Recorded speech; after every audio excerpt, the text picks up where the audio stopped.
I had to be really, really efficient, like develop. And so when talking about angles, you know, I learned to be really greedy.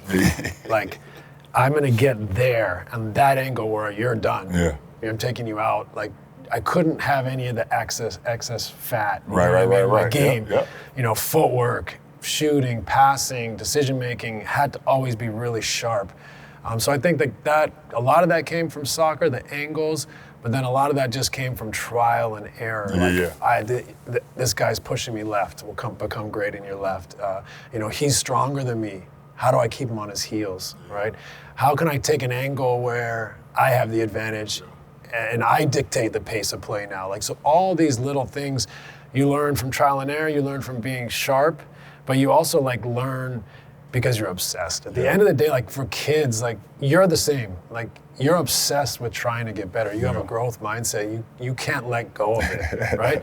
So all the things we talk about are great and they're all factors. They're all a part of this, you know, pot that makes you who you are.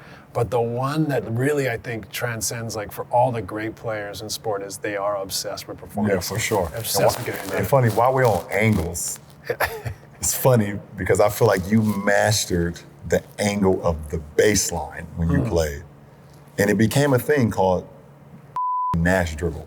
When did that become a thing? Or was it just always a part of your game? Yeah. Because we both know, like, some guys get there on the baseline and it becomes like the deep water of the pool. Right. Guys are panic. The panic. Yeah. Step out of bounds or panic, and I need to get back out to the perimeter. Force a shot. Yeah, force a shot. You're behind the basket. You don't quite know. You turn the ball over. Like, when did the Nash dribble become like a staple for you? You know, it's a great question. Like, I don't remember when I started doing it. You know, I will say this though. I grew up, like, Wayne Gretzky was my hero when I was a kid, one of my heroes. And for anyone who watched hockey, he used to skate behind the net and stop, like facing the play with his back to the boards. So why is that ingenious? Because he's just changed the perspective of all the defenders, including the goalkeeper, the goaltender. So the goalie's sitting there, the puck stopped behind him. So when he does this, what does he see? He doesn't know, where the traffic's going. Right, exactly. So he's doing this. Then defenders, they usually have their back to their goal, seeing everything in front of them. Right. Now they have to turn and face their own goal. So they don't know who's cutting, who's changing, right? So it always resonated with me how he was able to flip the script on the defense, change their perspective, put them at a disadvantage. And so I think I started realizing, like, okay, I'm able to get to spots, but I don't have a solution. Like, I can't jump over everyone. You know, later in my career, you know, developed fadeaways and floaters and runners and use the glass and the one-legged stuff. But I needed a solution that I couldn't just get in there and have to take a bad shot or force a play. So what I felt was like, I earned this real estate. Yeah. So I'm not just gonna give it back to you. Right. By like chucking it out for a non-player, you know, a guy that's not a creator to have to catch it, go to half court, catch it, get it back. Right. I was like, I created a defense is now, they're all turning to face me.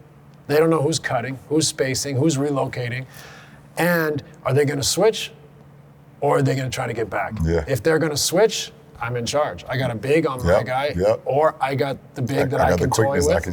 I can take him out, I can take a fadeaway, I can keep circling, I can probe, see which defender on the perimeter. So I felt like it was a real estate game. I'd earned that real estate. Now I'd changed their perspective. Now they don't know whether to switch and get back. If you're on the perimeter, you have to turn and see where's that ball now. Yeah, it's for in the teeth. It's a little bit like post to pass. Why that's successful is throwing in the post. Now as a defender, you have to see man and ball. So if I turn to see ball, I cut, I'm gone. Cutting, screen slipping, whatever it is. So I felt like I created an advantage. I created confusion. I changed their perspective. They had to look in ways that they were uncomfortable or they couldn't see both now. And then if all else fails, if they don't switch, I could throw it up when they were trying to get back.